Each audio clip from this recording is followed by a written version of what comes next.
When Disney first brought back Star Wars, it initially had a pretty good reception, as you can see from the box office results for The Force Awakens, making over $2 billion globally. I mean, nearly $1 billion just domestically alone. So it's fair to say that people were at the very least excited for Star Wars, but then as time went on, particularly with The Last Jedi, it lost a lot of goodwill from audiences. Solo, as a result, was the first Star Wars theatrical release to lose money. After that, the only other theatrical release that they had was The Rise of Skywalker, and while that did do pretty well, making over $1 billion globally, you have to take into consideration this is half of what the previous movie, well, not the previous one, but half of what the franchise started at. So it's safe to say that the audience was kind of dropping off, and I think Disney understood that. That's why they haven't made any theatrical release Star Wars movies since then. Not to mention they're trying to spend some time propping up their streaming service with Star Wars shows. And as we can see over time to that, things have kind of been dropping off too. The Acolyte was probably the tipping point for them, where that was basically just peak Kathleen Kennedy woke Star Wars, where it was prioritizing the message over everything else. The viewership for that was terrible. And as a result, it pretty much tanked anything Star Wars related, as you can see from the Skeleton Crew, that even though that was a lot better received, just no one was watching it because people are checking out. But despite all that, they're still persisting that they want to continue on with Star Wars, and now they're going to have more theatrical releases. The upcoming Mandalorian and Grogu is going to be their next big one.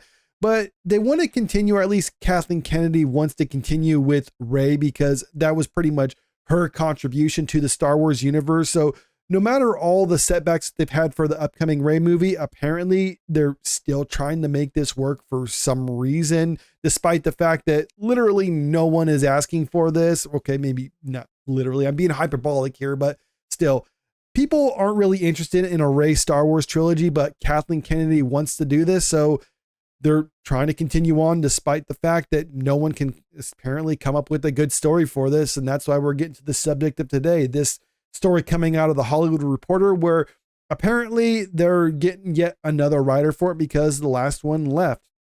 Daisy Ridley's Star Wars movie Enlists writer George Nolfi, the scribe behind Ocean's 12, is the latest to take on New Jedi Order. Now, I think it's also important to point out here that this news would drop Friday afternoon. And for people who don't really know, that's usually when a lot of studios and other people like that will try to drop news that they hope just kind of gets lost in the weekend. So there's really no time to report on it before people go home for the weekend. And by the time Monday rolls around, there's something else. So this is something that they had to announce, but they didn't want to have a whole lot of attention shined on it because it's not looking good for Disney or Lucasfilm. George Nolfi, known for his screenplay work on movies such as The Bourne Ultimatum and Ocean's 12, has been tapped to write New Jedi Order, the Daisy Ridley-centric Star Wars movie. The hiring signals continued faith in the project, and I guess that's a positive spin that they can have for this, which was announced to great fanfare almost 2 years ago as Star Wars at Star Wars Celebration in London, but has seen several high-profile writers fall into the trash compactor. And reportedly, whenever they bring on a new writer for that, they're creating scripts for a Rey-centric movie. They give it to Kathleen Kennedy. She gives them notes on it. And after some back and forth, they eventually drop out of the project, citing, creative differences, or was like, oh, we're going to be working on something else. So unfortunately, I can't work on Star Wars now, which is basically just kind of the diplomatic way of saying, she's given us these stupid notes on how to do this. We don't think we can actually make this work. So instead of wasting our time with it, we're just going to move on to something else. I mean, of course, they're never going to say that publicly. You're not going to just publicly bash the president of one of the major studios in Hollywood. So instead, they're going to try to quietly leave the project, and they're just going to do what Disney does, which is to try to find someone else. So hopefully someone who will basically just shut up and do what they're told. So far, that hasn't been the case. We'll see if this time actually works out for them. Documentary filmmaker Sharmeen Obaid-Chinoy is due to make her narrative feature debut with the project, with Ridley due to reprise the role of lightsaber-wielding Rey Palpatine, the character she played Disney's sequel trilogy. The new story is said to take place 15 years after the events seen in 2019's The Rise of Palpatine, with Ridley's character now a mentor to a new crop of Jedis. And okay, I'm obviously adding the whole Palpatine thing because for anyone who've actually watched the movie knows, yes, she's not a Skywalker. Damon Lindelof, Watchmen, Lost, and Justin Britt Gibson were the initial writers on the project working on it before Obaid-Chinoy was brought on. And that's another funny thing about this and why I'm saying this is basically just peak Kathleen Kennedy Star Wars here. Not bringing in a director who has a familiarity with this sort of filmmaking, but bringing in someone who's known for feminist documentaries trying to push a narrative, because that's the thing with the Acolyte and why we saw so much pushback to that, because as bad as it was, a lot of people like to lay it at the feet of Leslie Headland, and while she does share a lot of portion of the blame for that, that is ultimately Kathleen Kennedy's fault, because when she read the script for the Acolyte, said that that was basically like what she thought was the best Star Wars. That was what she wanted to do for Star Wars when she first stepped in, and we saw that that was terrible. No one liked it, and as a result, it was a colossal failure for them.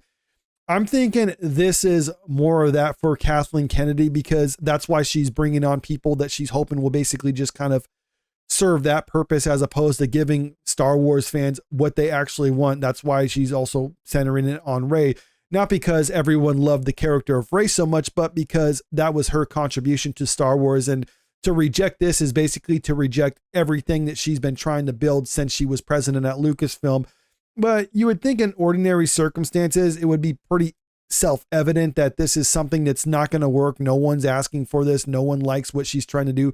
No one cares for the character of Rey. So you would think that they would just scrap this, but they're keep trying to push it because, well, honestly, I think Kathleen Kennedy just knows where all the bodies are buried in Hollywood, so to speak. She's been in the industry for long enough where I think the only reason this kind of stuff is persisting is because she's not letting it go. She wants to make this happen, and it seems like they're trying to make it work in some way, but I think they're also giving her, maybe some of the higher ups at Disney are realizing, okay, we can't keep losing money on this sort of thing. So if we want to do what you want, there's going to be some give or take on this one. And that's why they're trying to bring in these writers in order to make something that works.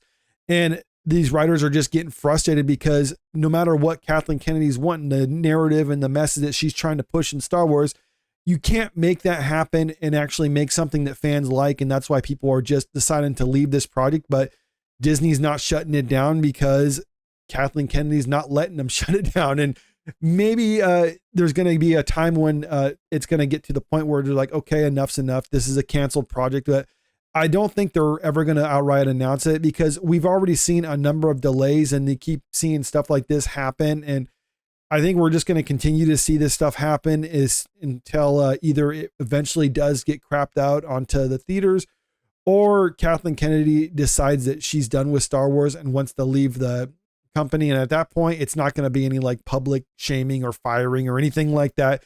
It's literally just going to be Disney saying like, oh yeah, she decides to leave on her own fruition, is going to seek greener pastures, or she's going to retire. We're sad to see her go, but secretly they're happy that she'd be gone from there. And then she can do whatever she wants to do. But regardless, this is not a good sign for Star Wars. The fact that they can't keep a writer on for this movie and they can't find something that works just goes to show that this is something that I think just honestly won't be able to work no matter how much they try to fix it up. So maybe they probably should just abandon it entirely, but they're never going to do that. But let me know what you think about this in the comment section below. And if you haven't already, make sure you click that subscribe button if you want to stay up to date with the latest entertainment news. And don't forget to click that like button and share this video out there, because it really helps out with the channel. Thank you.